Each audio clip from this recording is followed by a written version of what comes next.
Muy buenas tardes, estimado público. Les damos la más cordial de las bienvenidas a esta actividad. Antes de comenzar, solicitamos mantener micrófonos y cámaras apagadas, no interrumpir al presentador, al traductor ni al conferencista. Quien incumpla en esto será expulsado de forma inmediata de la sala Zoom. Posterior a la charla magistral, se abrirá una ronda de consultas. Favor utilizar el chat para ir dejando estas, las cuales serán transmitidas en esta instancia al conferencista. También para que a nuestros oyentes desde YouTube estaremos recopilando las consultas que ustedes vayan dejando en el chat. Si desea hacer una consulta oral, pedir de forma educada la palabra, el anfitrión le dará el espacio para abrir vuestro micrófono. Por favor, dar preferencia a estas consultas a aquellos que tengan dominio del inglés. Sin más preámbulos, damos por comenzada la actividad. Buenas tardes, profesores de América. Estamos desde México por el norte, Colombia, Perú, Bolivia y Argentina con estaciones de repetición directas, ¿ya? Más 32 universidades con sus equipos de docentes y alumnos, que son los que llegaron con sus trabajos. Para esta jornada de la tarde, después de un extenso trabajo de mediodía, donde estuvieron las 4 mesas, ¿ya?, aportando con sus ideas y sus sueños para una docencia mejor desde nuestros talleres. A continuación, dejo con ustedes a Roberto Guerrero Pérez, quien presentará a nuestro invitado de la tarde. Adelante, Roberto. Hello, Mr. Ching. Welcome. It is a pleasure to have you here with us. Saludamos al profesor Ching y, por supuesto, nuestra bienvenida al cuerpo de académicos y estudiantes.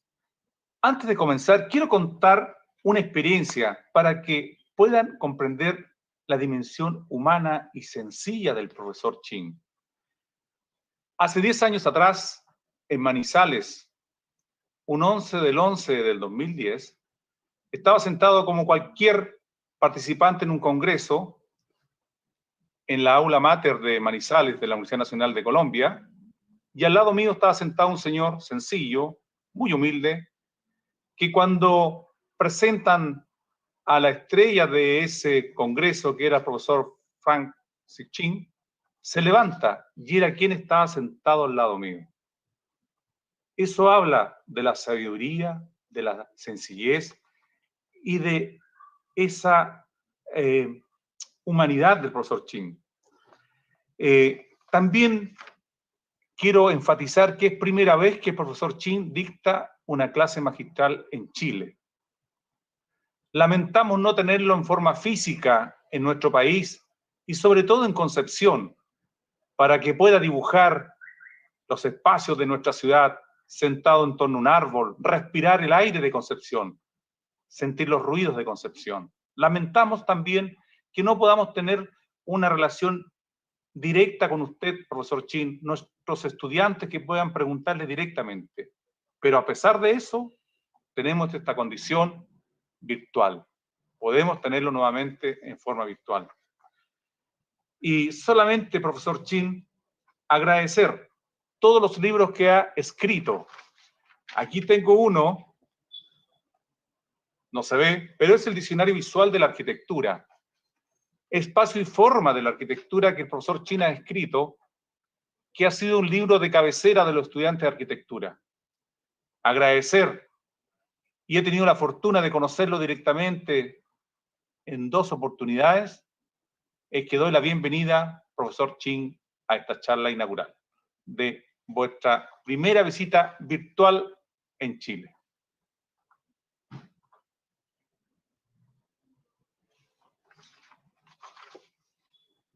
Lo siento, estaba enmudecido.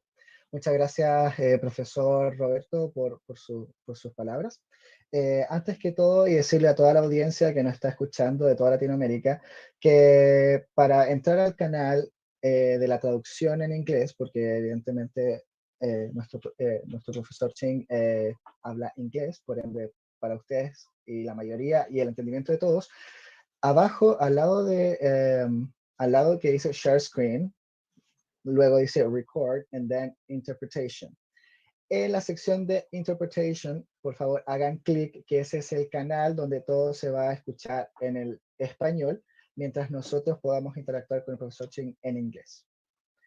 So first of all, I want to greet all the people from all over Latin America that are watching us right now live, from Chile, from Temuco, Chile, from Mexico, Argentina, Brazil. We want to thank you all for being here now. With no further ado, I want to introduce you to an architect that is author of many, many books that all architecture students have read during the time in college. Directly from the United States, here is Frank Ching. So let me see.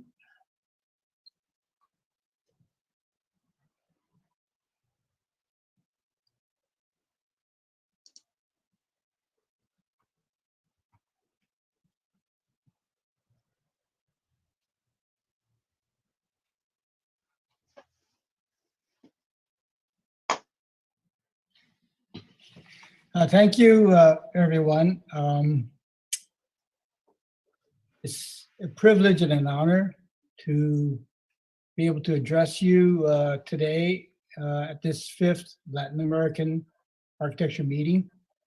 It does bring back fond memories of my visit to the first Latin American architecture meeting in Manizales, Colombia, in 2010, 10 years ago. I probably met some of you there who are listening in today as well. And if so, I send my greetings. I don't recall exactly what I presented 10 years ago, and so I might be repeating myself. I hope that's acceptable to you. I found that I'm going to be talking about drawing, and the more I teach drawing, and the more I think about it, I keep resolving it into very simple terms. I hope it's not too simple. My background, obviously, is a visual. I don't want to downplay the other senses that some of the other speakers may be addressing, but I want to acknowledge the fact that a vision or a visual system is not the only sense that we deal with in architecture. But for me, drawing is first of all a language. Just as we learn how to read and write to express our thoughts in words, the designers use drawings to think about, develop, convey ideas in three-dimensional form.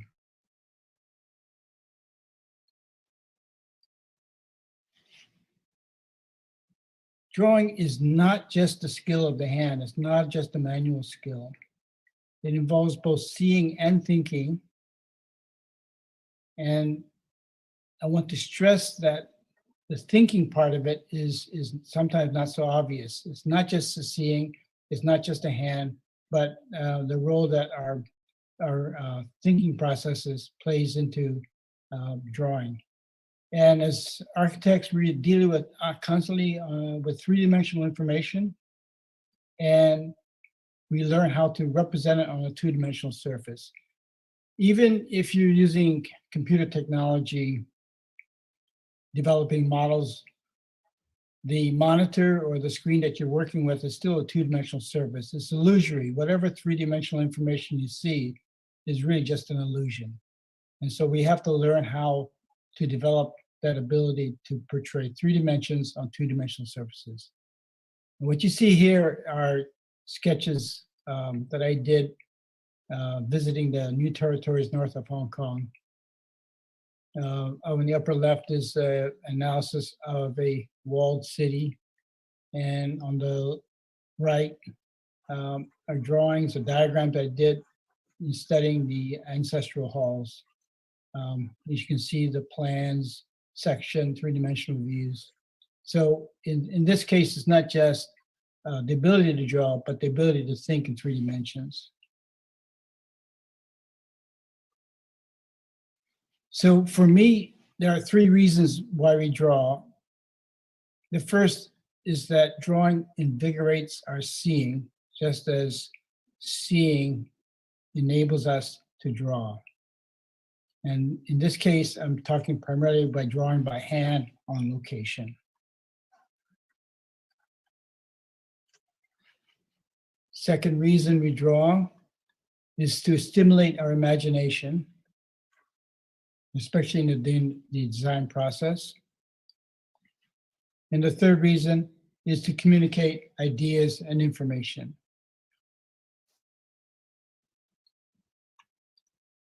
So when we talk about drawing on location, we typically think of it as perspective views, what I call perceptual views, what we perceive by being in a certain place.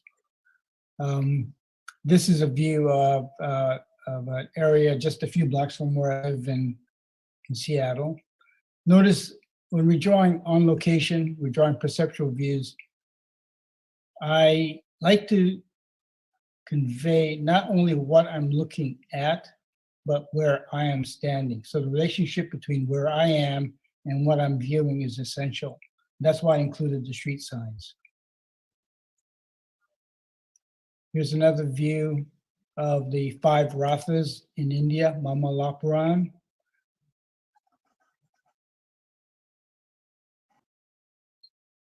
And another view of the Ponte Fargipsio in Rome, crossing the River Tiber. These are all drawings done from observation, not from photographs, which is an important point to make. Drawing from a photograph is very much different than drawing what you see before you. And what it does do, it makes you, first of all, stop and notice things that you might not notice as if you're driving by. And this is one area, I think, that even with the digital technologies we have today, this is still a viable alternative to computers.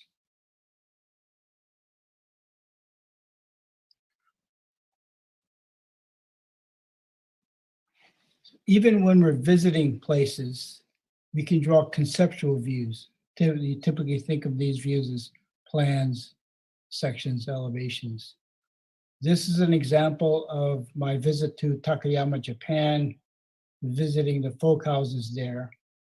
And standing in that and roaming around that structure, I used the upper right-hand section to figure out the structural system, the connections, the proportions of the spaces. So this is entirely in my head, walking around trying to imagine what it would look like in section. Now, we never really see the world in plan or in section. So these are conceptual views that originate in our minds. And our drawing, the ability to draw these is an important skill.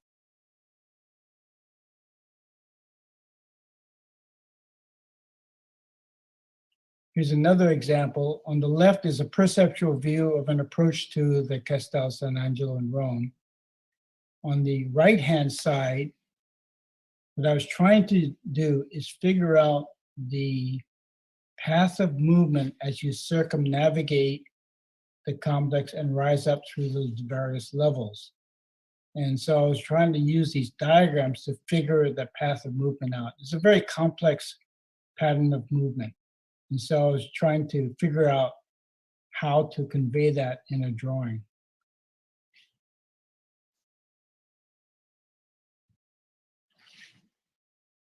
Here's another example from Mexico City, a convent by Luis Barragan. It's a very tight site, and I was using this transparent overview to try to figure out how the program spaces were organized around the central courtyard. So the drawing itself is not important. It's the thought process that I was going through in trying to figure out the organization.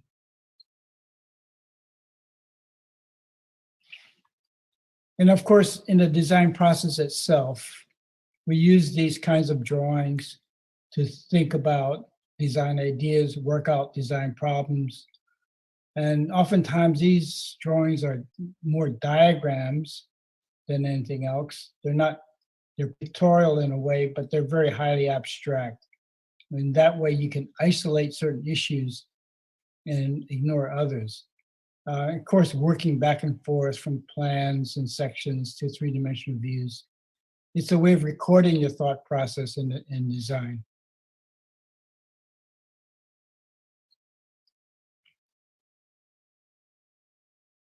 And of course, throughout history, we have seen how drawing is used to communicate ideas and information. On the left, you see a plan of the Greek city of Priene, and on the right, a diagram of an urban space that is defined by and given meaning to by the spaces around it. So in this case, the urban space is very inclusive. Now, if you were to look at the inner sanctuary of the Ise shrine in Japan, we see that the walled enclosure is meant to keep you out. So it's a similar field to space, but in this case, it's very exclusive. That particular structure is rebuilt every 20 years on adjacent sites. This has to do with the Shinto belief in death and renewal. Now, if we look at the two diagrams side by side, very similar fields of space, but one's exclusive, one's inclusive. And I want to highlight the important role diagrams play in the design process. It's our way of thinking about issues in a very abstract way before we flesh out the design ideas.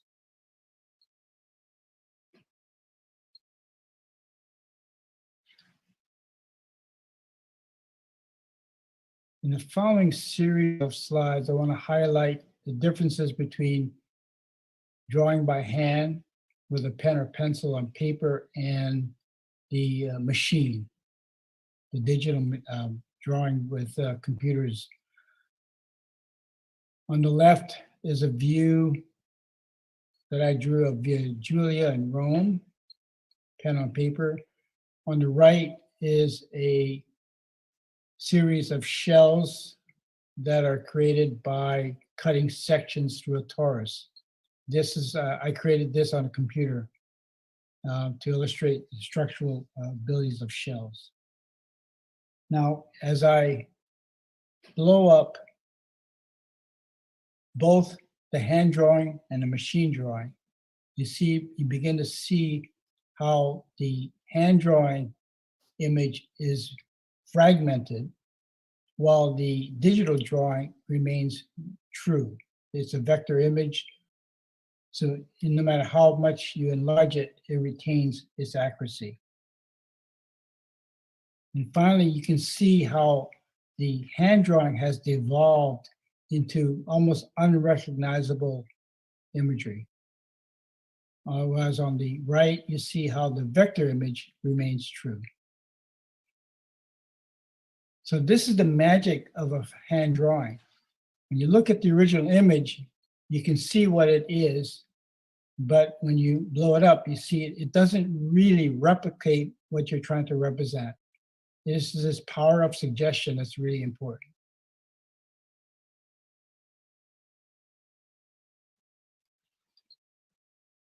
One of the advantages that I find in drawing on location is the ability to remember where you were at a certain point in time. And these series of slides shows how the effect of it. This is upper right, torrential rain that we had to walk through after visiting the National Archaeological Museum in Naples. And the train station was 1.8 kilometers away. We had to walk through the torrential rain to get to the station, and this is evidence of that.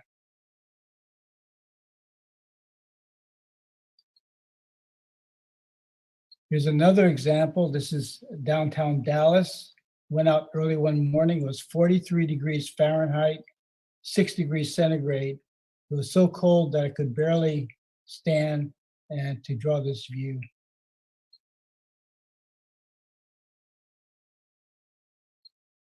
And the opposite end of the spectrum, in a very hot, humid day in Atlanta, you can sort of see where beads of sweat drop down on the page as I was drawing the High Museum by Richard Meyer.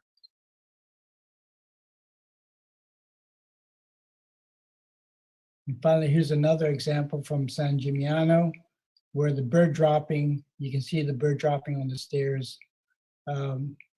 These are all examples of how I could remember where I was when I see this evidence on the page.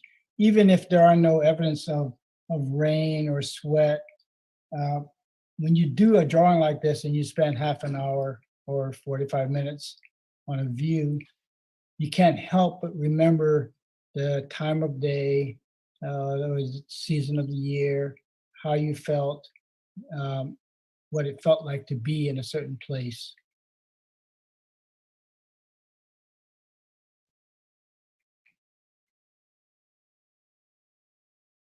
And now I want to turn to just a few thoughts on design media.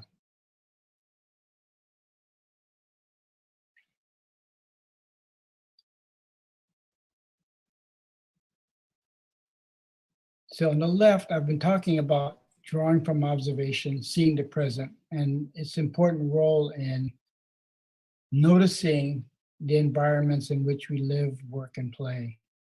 I think it's an important skill and it's an important tool for designers. But in the design process, of course, we're also drawing from the imagine, where we're trying to imagine a future, and I want to look at how a drawing plays into that. The drawing from the imagination, drawing from observation are really two sides of the same coin.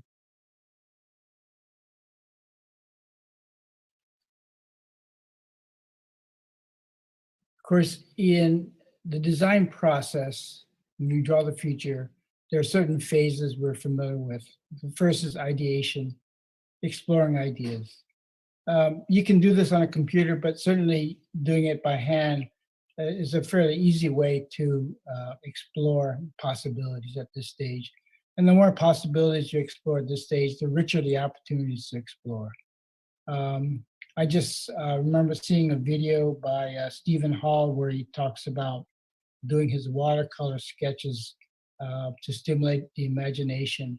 And it's really talking about his mind and a hand working together to explore ideas. And of course, the next stage is developing the ideas, identifying strengths, exploring weaknesses, and so on. And this stage, we're still working pretty freely, back and forth, to aid in identifying the areas that we want to develop further. Refinement, this is where I think more and more we're getting into the use of digital technology to refine ideas working in 3 dimensions. And finally, of course, is the persuasion. I like to use the word persuasion because at this stage, you're trying to persuade your peers, your clients, a jury of your peers, colleagues, of the worth of your proposal. And more now, we're beginning to see the very sophisticated use of digital technologies.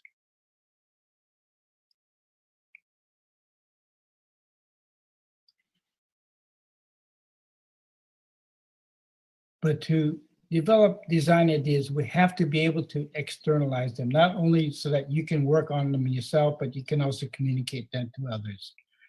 And the means we have, of course, is typically hand drawings. We have physical models.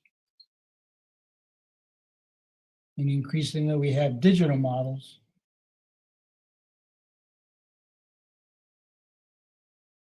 And of course, we have digital graphics. These are all ways to externalize your ideas, and we need to be familiar with all of these and what their strengths and weaknesses are.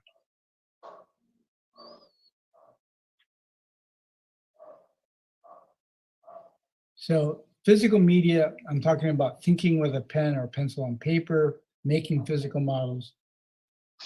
With digital media, I'm talking about thinking with a computer and using hybrid models.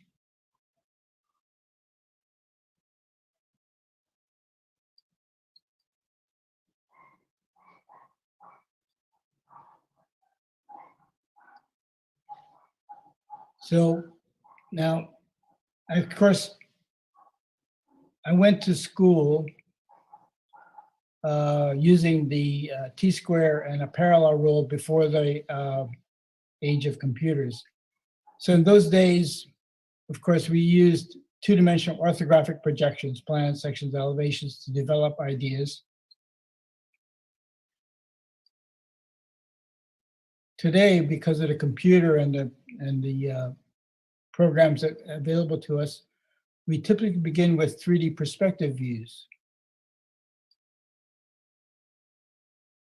So drawing by hand with a T-square parallel rule, you're really going from the conceptual to the perceptual. I remember you had to develop the plan sections, elevations first before you began to construct the perspective views.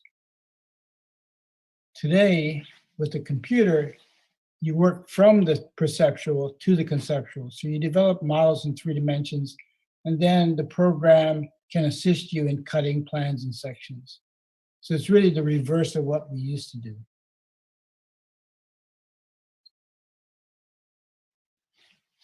So when you were drawing by hand 30, 40 years ago, time was the problem because it took a long time to develop these drawings, and therefore you had to plan your process out very carefully because it was very difficult to go back and redo drawings. Now the problem today is because the computer can develop so many possibilities so quickly, it's really more a matter of discipline, having the discipline to evaluate all of the possibilities and begin to focus.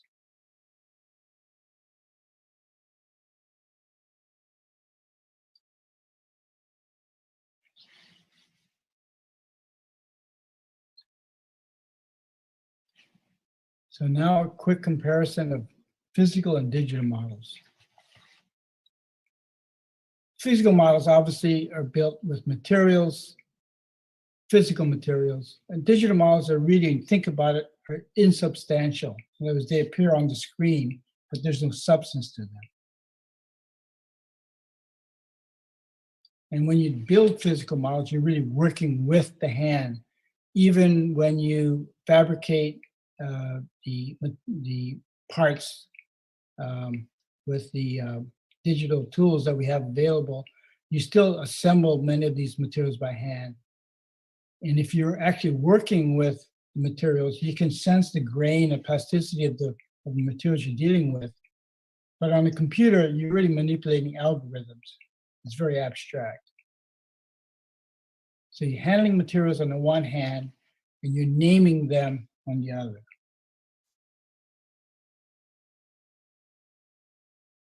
And of course, the difficulty of building physical models makes them singular. You may build 1 or 2 of them as working models.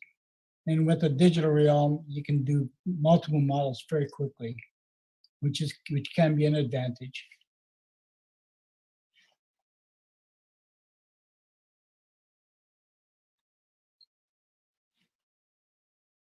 So these are all various modes of representation.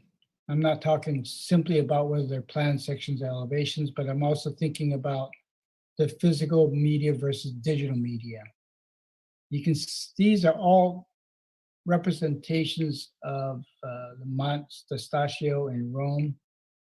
Upper left, you can see a figure ground. Notice how the mount is cut through, so showing the void within the mount. Simply looking at the solid void of the spaces, buildings, and the streets, and so on.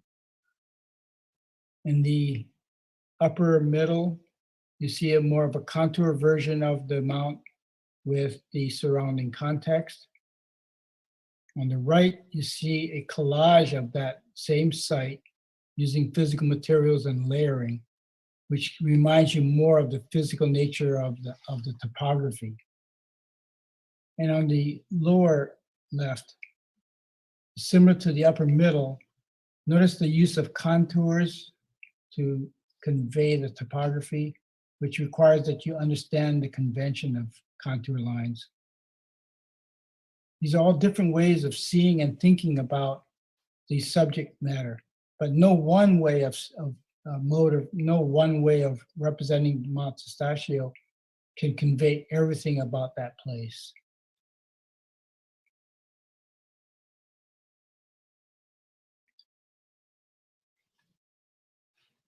We've already addressed the idea of the experiential versus the objective view. One is conveys feeling, and the other one is measurable. And I think you need both when you're studying design ideas.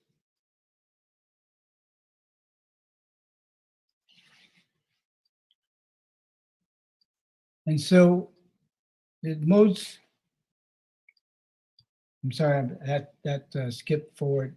What I was going to say is that no single mode of representation reveals everything about a subject matter, because every mode will conceal as much as it reveals. So we need to have a range of modes of representation to study an idea. And to do that, you need to develop fluency. Whether you're drawing by hand, working on a computer, fluency means that you can work with the tool without thinking about how do I do this, how do I do that. You're really more concerned with what you're thinking as opposed to drawing a line, or which key do I press, or which command do I use. Fluency means you're more directly connected with the ideas you're trying to think about. And of course, practice is the first means of developing fluency. And in this case, I think the tendency is if you're drawing, you know how to draw by hand well, you tend to stay with that. Or if you really work with computers well, you tend to stay with that. I think the idea is that it's better practice to work with tools that you're not familiar with so that you have a more broad-based palette to work with. And when you do that, you have to develop a sense of, for these different design tasks, what the appropriate tool might be.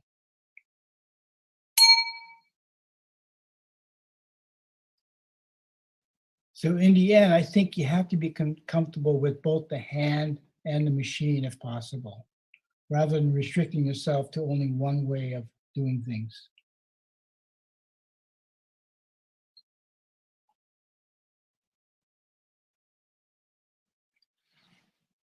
So I want to return to the fact that drawing is a language, and we have to be able to read drawings, not just write drawings, so that we can communicate with them adequately.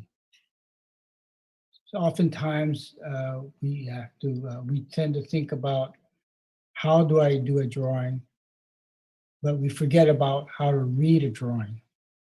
And together, if we can read and write drawings, develop the visual language that designers use, then the better we will be able to communicate with them.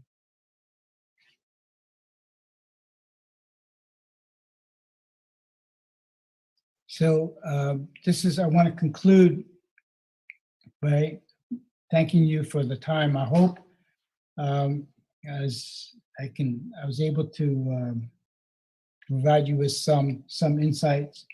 And I don't know how you want to handle questions or answers, but I'm certainly willing to spend some time thinking about answering whatever questions you might have. Oh, that's excellent to hear. Well, you already said it, but now we'll keep going with, we'll continue with the question time. So we're already seeing many questions in the comment section. So I'll start with one from Marcela Cervantes, and she says, do you think that hand drawing has more magic than computer drawing?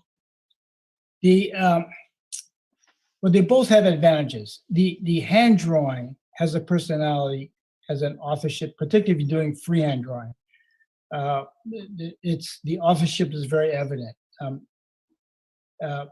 With digital drawings, authorship is more difficult to discern because the programs have such a strong hold of how things appear. You can develop a style with digital drawings, but it's harder to read, I think. So, you know, I think freehand drawing has this role, drawing on location, thinking out problems on paper, but the digital tools also have a role as well. I think you have to be able to do work with digital technology today. So we hope that answer is very well answered. Well, many people from all over Latin America want to greet you. People from Spain, from the Dominican Republic, from Colombia, etc., etc. Let's remind our audience that you can and may write your questions in the comment section, please, and we're reading you. There's a question from Benjamin Escalona, and he says, if you have any preferred material to draw and therefore to transmit your ideas. These are personal preferences, of course, but I like drawing with a fountain pen on paper with real ink that smears. So, because I like the feel of a pen, of a nib on paper. For me, drawing is tactile. I like to be able to feel the surface that I'm drawing on. I draw on the iPad as well, but it's like drawing on glass. So I still like the tactile feel of paper, real paper and ink. Perfect. Carla Pasto is asking if you believe that people born with the ability of drawing, or you can develop it during your lifetime. I've been teaching a long time. I have been teaching a long time, and I think, in my experience, very, very, very, very few people cannot learn to draw. I think you're not born with it. You can learn it. Some people, it may take more time than others, but in my experience, everyone can learn it to varying degrees, of course. And it takes practice. You have to enjoy it, and it takes practice and practice and practice to be able to use it well. The interesting thing is you're not learning how to draw like someone else. You're really learning how to draw what you yourself experience. And I've said it many times, learning to draw is literally learning how to see. And the drawing part, the actual drawing of a line, is not that important. It's what that line represents, and that comes with how you experience it and how you see the environment. Okay. Another question from Pedro Palomino. What do you think will be the impact on the current and future architectural design style as a consequence of the impulse of digital drawing? Well, you've seen it already. I mean, the ability of the computer to calculate forms and figure out the structural abilities of certain forms, and further to be able to fabricate those forms has given rise to Frank Gehry's buildings, Zaha Hadid's buildings. Those forms would not have been possible, or would have been very difficult to do by hand. So you can sort of see that ability of the computer to develop these fantastic forms, and so that's driven some of that architecture. Now, I would say majority of buildings still deal with orthogonal forms, vast majority of them anyway. So yeah, it's an interesting time because I guess it's a matter of not if you can do something, because now you can do pretty much anything you want to. Now it's more a question of should you do it, not can you. So yeah, the digital technology has given rise to so many possibilities. And we can agree on that, absolutely. People actually in the comment sections are asking if you can draw like live now. That's what people are asking. I can show you. I'll show you. I'll try to show you something. Okay. That's here. excellent. That's awesome.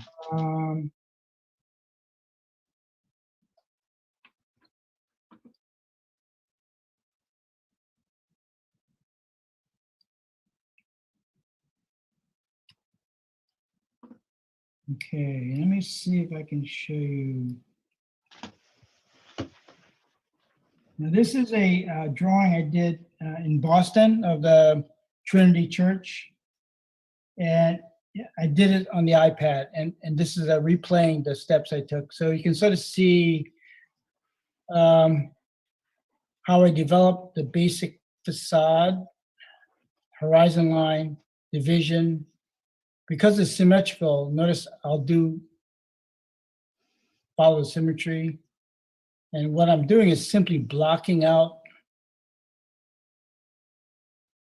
and I'm drawing with a stylus, so it's you sort of see the steps there. Notice that I'm not doing a lot of detail. I'm just blocking out the basic form, and immediately I'm going to the foreground and the background to just develop the whole page. Now, as I'm going, now I'm beginning to develop the detail on the building itself.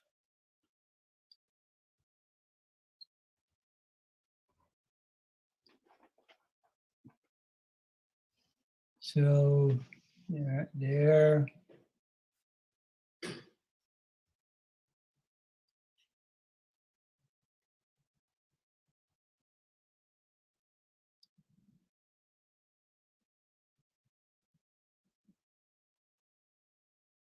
And finally, now I'm developing the values to push spaces back.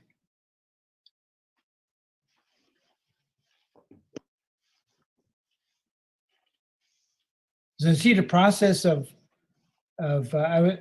process I try to develop is a structure, blocking out the basic forms, then detail, and then tonal values.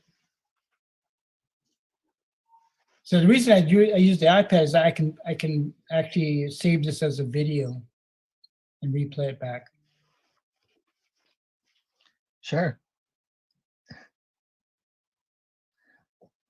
Meanwhile, there are a few more questions. I don't know if we got time. Okay. Sure. From YouTube, the user Skies and Rainforest, she says, Mr. Ching, it is such an honor to meet you through these mediums. We can still appreciate your simplicity to see beauty and expressing it through architectural drawing. so as your humbleness. And then she asked, and how wise you are. Is there anything you would like to say to the aspiring students of architecture in South America? Well, first of all, I want to say that it's been a great privilege and honor to be able to visit Argentina, Brazil, Colombia, and I really appreciate it. I still remember in Argentina, particularly seeing, can't do this very well, but I can see, I'm not drawing. I was struck by this view of the world. Okay. So yeah, and then I remember seeing the shadows fall on the south side of buildings. So it was difficult for me. I couldn't find my way around places because I was following the sun the wrong way. I admire the history. I admire. I think South America has the way it embraced modernism. I'm encouraged by that. I think I saw so many good things happening. I think to embrace the culture, embrace the beautiful environment, and embrace its history. Those are things that are important. The basics, yeah, you can learn the basics, but going beyond that is to think about the culture and the place and the history.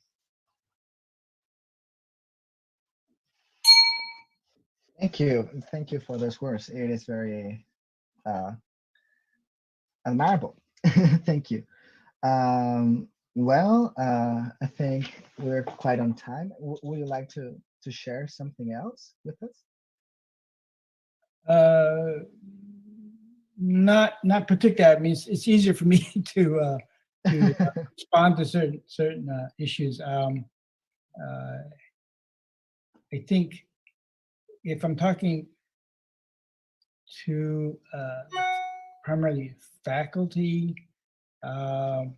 that's I think because it's been, so I've seen so many changes in the teaching environment from 40, 50 years ago.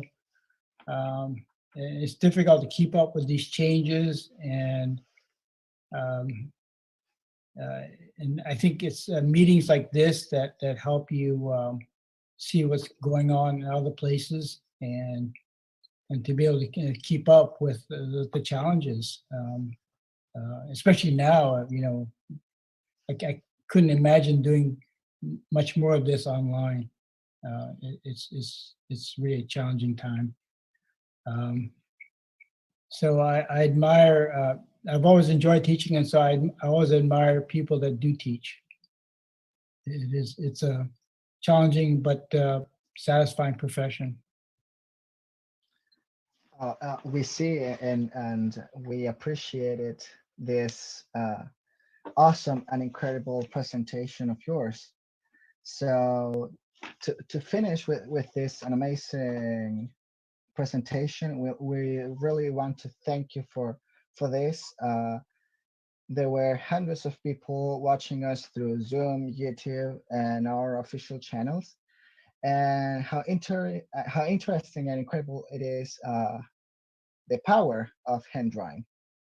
So to finish this, we would like to thank you all people from all corners of Latin America. We had people from Brazil, people from Argentina, Colombia, the Dominican Republic, Mexico, and so on. So thank you so much, audience. Thank you so very much, Professor Ching. This has been amazing for us, and I hope sometime you can come here to Chile and have some fun here in South America. We really appreciate it. I would love your, to. Thank your you. presentation. You're welcome to come whenever you want. That's for sure. Thank you.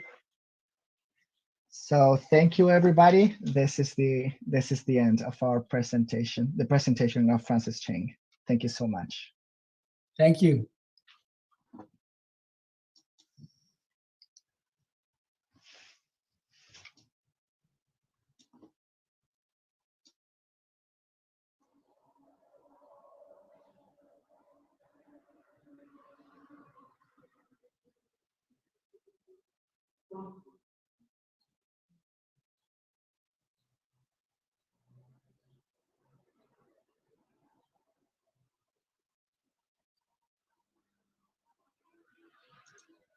Bueno, solo queda dar las palabras de nuestros profesores y de nuestros encargados, profesor Roberto, profesor Pedro, si quisieran dar algunas palabras para finalizar esta gran presentación del profesor y maestro Francis Ching, que fue Sí. una increíble jornada con nuestros invitados y con todas las personas que nos están viendo alrededor de Latinoamérica.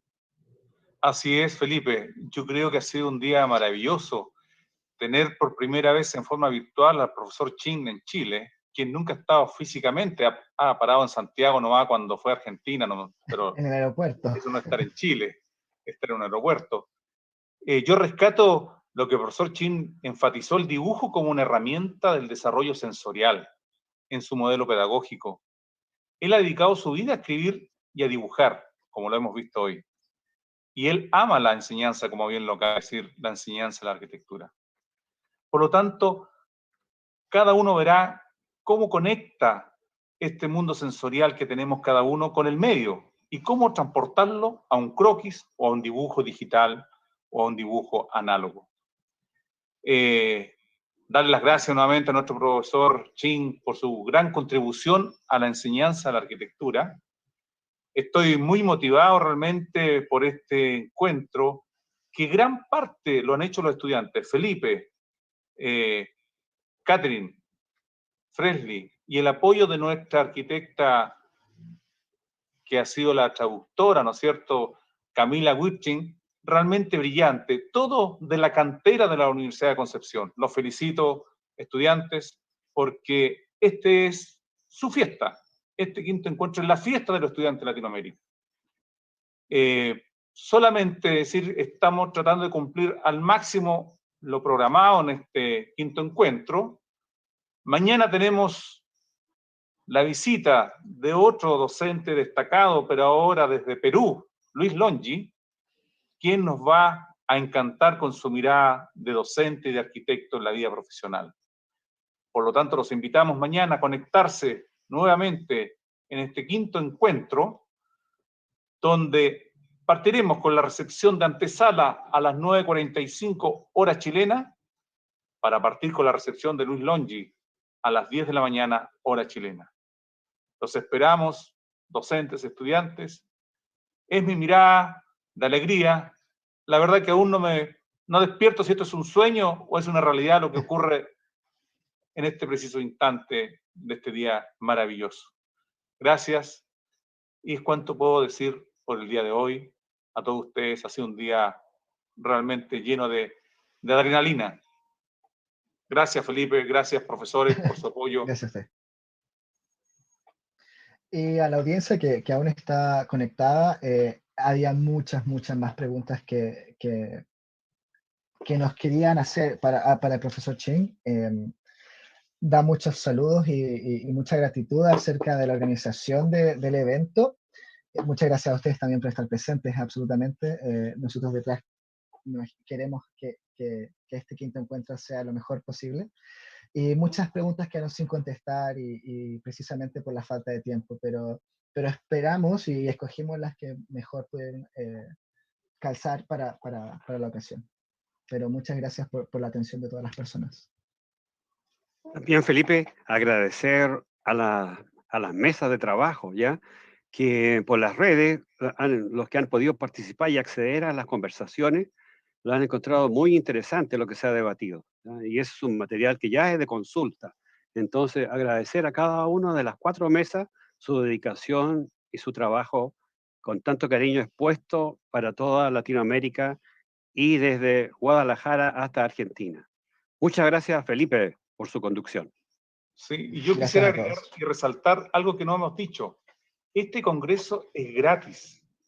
Primera vez de un desafío importante de tener invitados internacionales como de la talla de Francis Ching, donde nos dan su trabajo, su tiempo gratis. Así que es valioso, es un cambio espiritual, yo diría, en la docencia, en la enseñanza.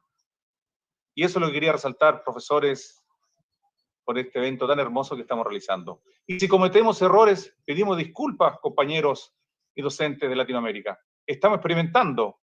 Yo primera vez que estoy en este ambiente virtual y pido las disculpas, la dispensa, y si hay algún error, tener la flexibilidad para comprender que está hecho con el mejor cariño de todo este equipo de organización. Bueno, profesores, demos por concluida esta jornada maravillosa. Nosotros seguiremos trabajando para todos ustedes, haremos una jornada de reflexión para aprender y poder mejorar nuestra experiencia y hacerla mejor mañana. Un abrazo fraternos para todos ustedes. Gracias, Felipe. Gracias, profesor Orellana, Catherine, Camila. Gracias Nos por vemos todo. mañana. Adiós. Chao, nos vemos mañana.